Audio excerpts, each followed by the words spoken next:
Hey, what's going on, guys? Earlier this week, some information came out regarding the UFC's 2024 schedule.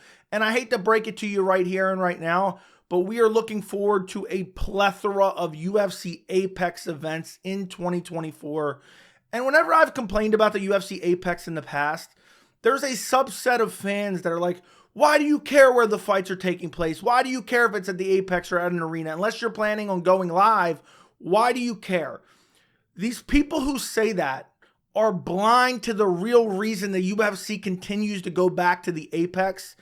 And I'll say this right here and right now.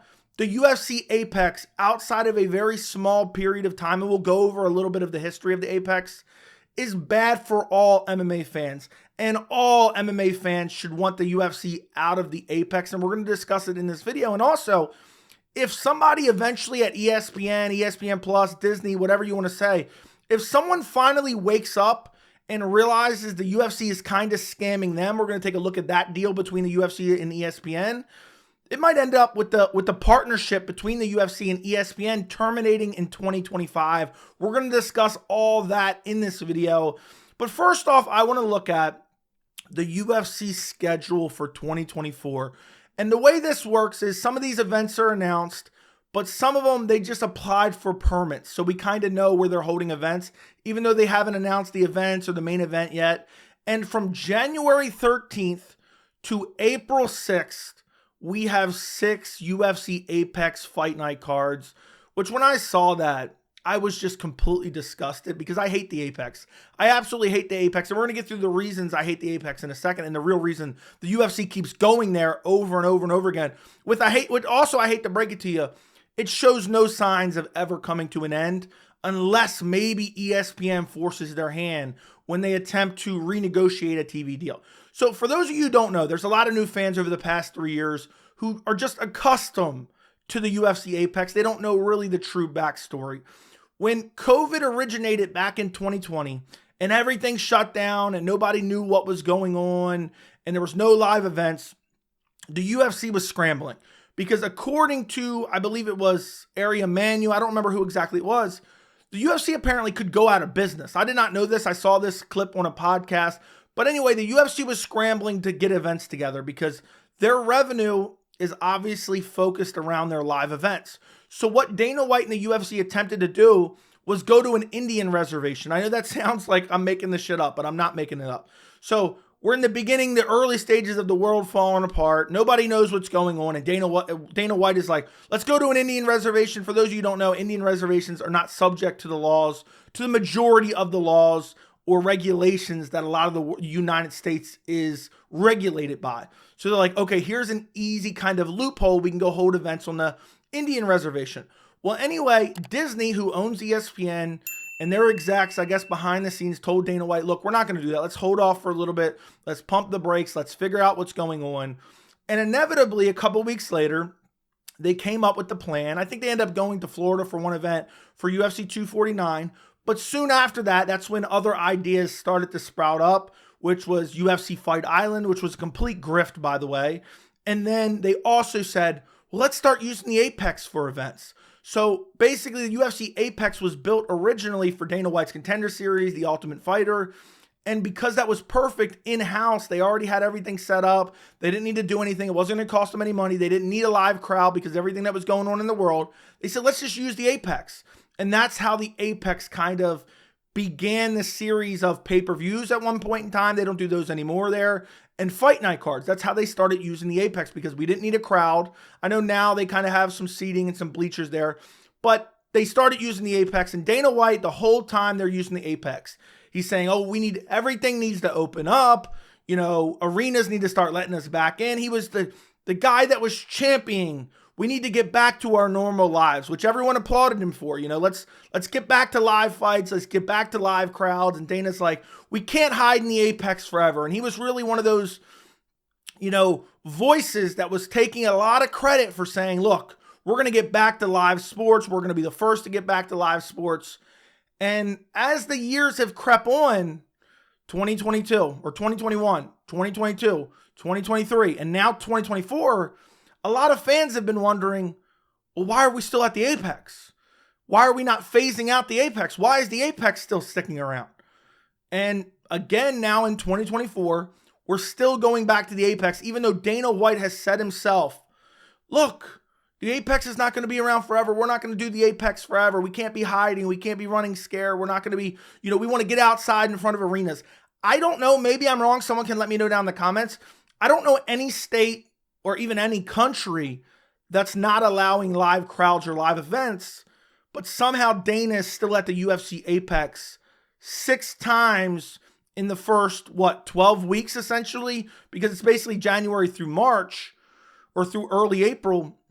12 weeks of 2024, half of those events are being held at the UFC Apex, which I'm not going to go over the specific dates, but you can look it up on Tapology on the UFC's website or MMA Junkie. I'll link an article down below where I got all the information from. So why are they still there? It doesn't make any sense. Well, we're going to get to that, but I want to explain there's a multitude of reasons that I hate the UFC Apex. And first of all, and kind of least of all, this one isn't that big of a deal, but I hate the fact that we don't have a live crowd. I think the event is much more enjoyable when we have a live crowd. I know there is technically a very small live crowd at the UFC Apex. It's just not the same. It doesn't feel the same. But if it was just that, I could get over that. I could really, when they initially announced them, when they were doing Apex events in 2020, I was just happy to have fights back. I was excited we're getting fights. I didn't care one bit about the live crowd. I actually liked the silence early on. I enjoyed not having a crowd early on. But I hate not having, it just doesn't feel the same. The energy is not there. I mean, think about that Paris event. Think about some of those UK events. Think about some of the, whatever event you want to say that's been crazy. I mean, Paris is the one that jumps off the page to me as one of the best live crowds. It makes the event feel so much better. But let's put that to the side for a second. If you look at the cage size, and this is something I've been talking about, I've talked about it in previous videos. The UFC Apex cage is 25 foot in diameter. The regular standard UFC cage for any arena or most arenas is 30 foot. So we're changing the size of the playing field based on where they're at. And the UFC Apex is drastically altering the size of the cage for fights. That doesn't make any sense. I don't think that's right. I don't think it's fair. Imagine the NFL did that. Imagine if the NBA did that. Imagine if the NHL did that. I know MLB does that. MLB, where depending on where you go and play baseball, the fields are a different size, but baseball is a different sport. And I know they're all different sports. But imagine if, depending on what arena you played in, imagine the NFL field size was different. I hate it. I absolutely hate it. It favors certain fighters, whether it be power punchers or whether it be wrestlers. Imagine you booked Merab Dvalishvili in a title shot fighting Sean O'Malley. Who would the UFC Apex favor? It would favor Merab Dvalishvili, which is why they would never book that. If you look at the overall statistics, because 25 foot in diameter versus 30 foot in diameter, well, that's only 5 feet, Joey. That doesn't really matter. That is 20% wider. The standard UFC cage, 20% wider, 44% larger. Because you have to account of that, 2.5 foot on each side. Essentially all 8 sides. It is a massive difference. It is not right to change the playing field just because, well, we want to be at the Apex and it's easier for us and this and that. So I don't care that we're going to change the size of the cage. And I understand some of these fighters, when they're training in gyms, they might not have a cage, or if they do have a cage, it's smaller. I just think for an organization that has claimed in the past, we don't want our fighters' shorts looking like NASCAR, and then they made the canvas look like NASCAR, and they want to be taken as a legitimate mainstream sport, and now they're just changing the size on the fly. And sometimes fighters, let's say somebody gets sick, they might move a fight to the Apex the following week that was on an arena card. Now you're cutting down the octagon size by 20% in the width and 44% overall size of the cage. It's just not fair to fighters.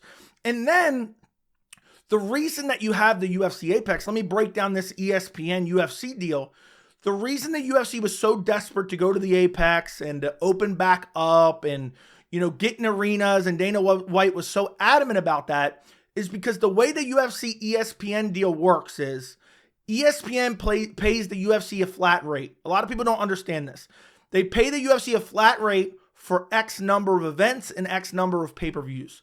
So when people are constantly talking about pay-per-view, the UFC and Dana White actually doesn't get that money. They're looking at pay-per-view sales as future revenue in a way.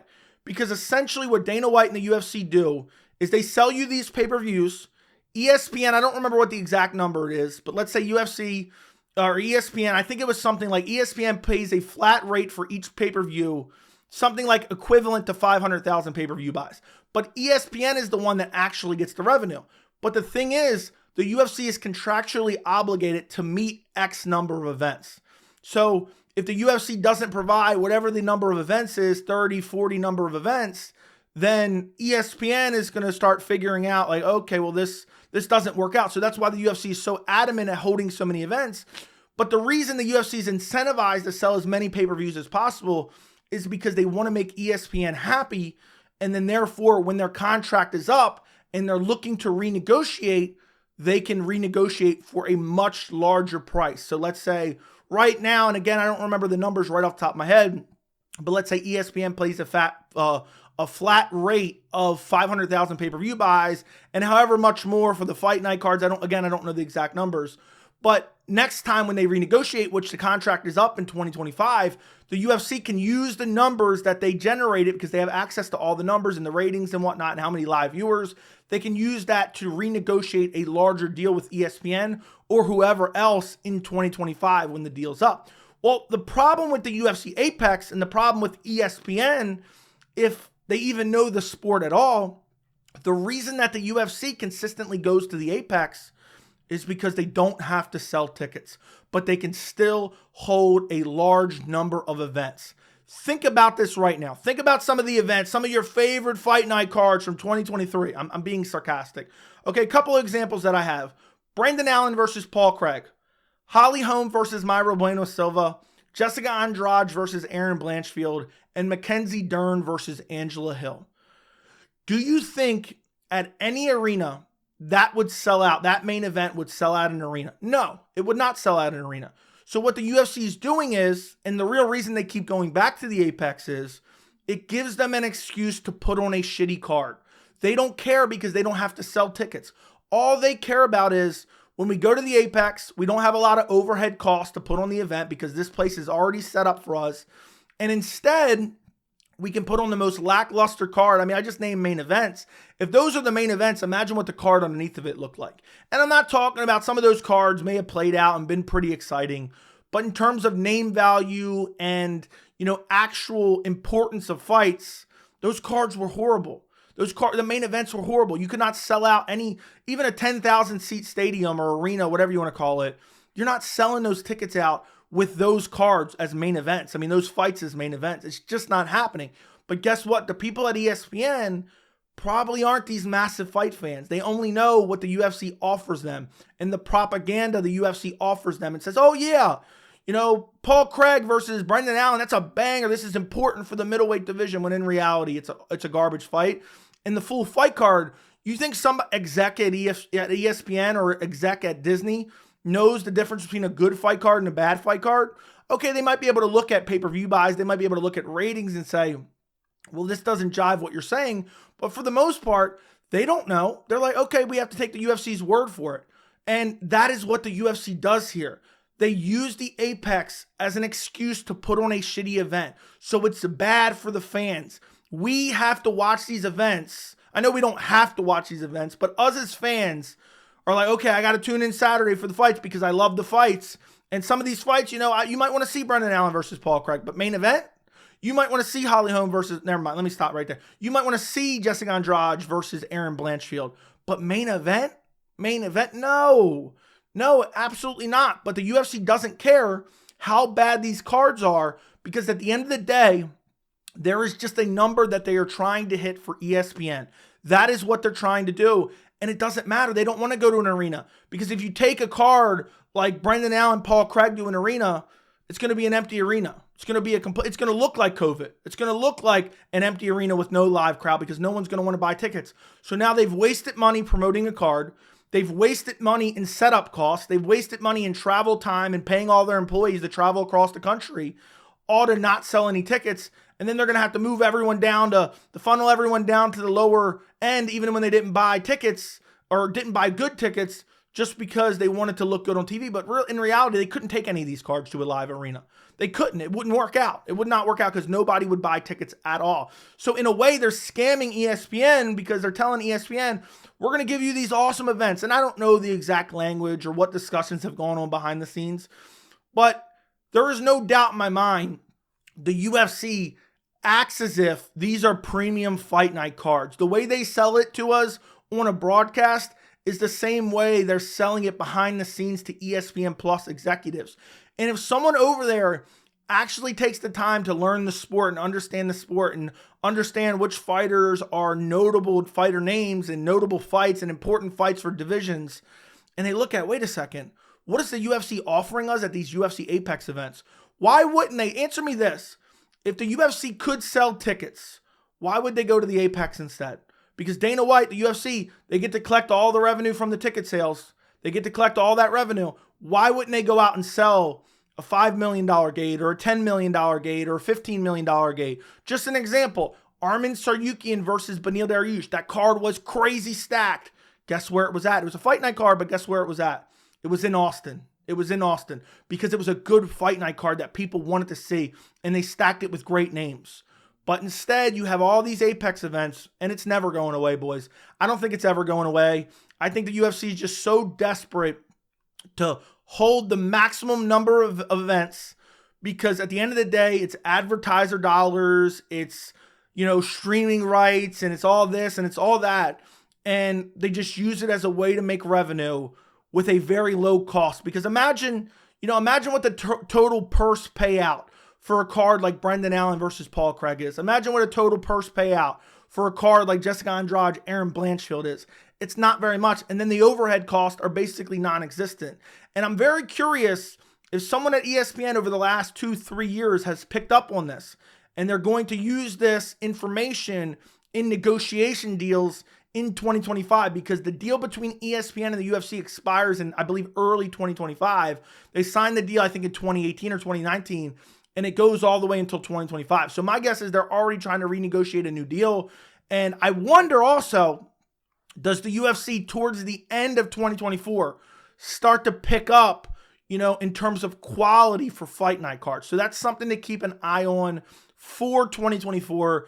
But it's just a bad product for fans. And to be honest, some of these Apex cards, if I didn't have a channel, I'd probably be like, you know what? I'll catch the fights later. I'm not going to sit here for 7-8 hours and watch the entire card, because the UFC just threw this together just to get some warm bodies on the card and just to fulfill a number that they're obligated to fulfill for ESPN Plus. And that's why I hate the Apex. And that's why I hate when people say, what do you care? You're not going to be there live. Why do you care where they hold the event?